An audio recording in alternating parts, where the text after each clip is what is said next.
nije baš morala ovako da lije kao je sada, ali ni kiša nama ne može, niko nama ništa ne može. Hvala Bogu, evo, došli smo ovdje da se zabavimo u organizaciji Državnog centra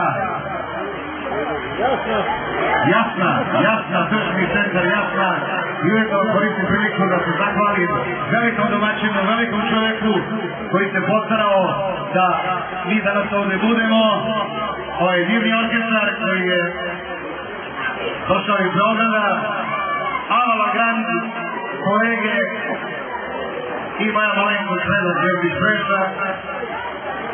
Pokušat ćemo da vas malo zabavimo, a vi meni pomozite, sve ćemo pijati lepe, narodne, srpske pesme. Očekujem da krenemo zajedno. Evo, nema raja bez rodnoga kraja. Ajmo, majstori, pjevaj!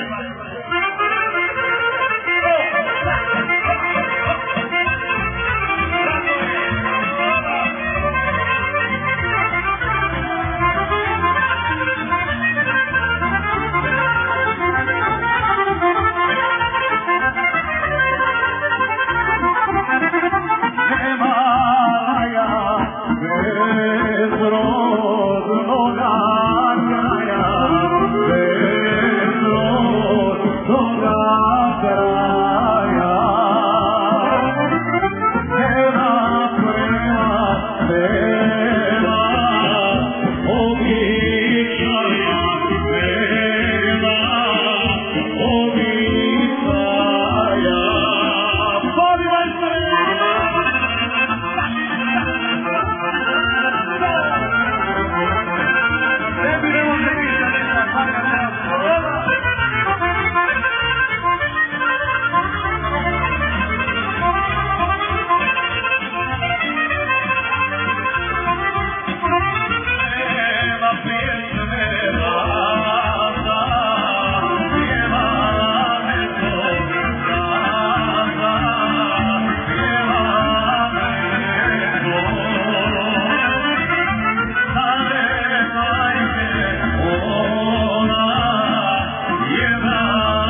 Dobro.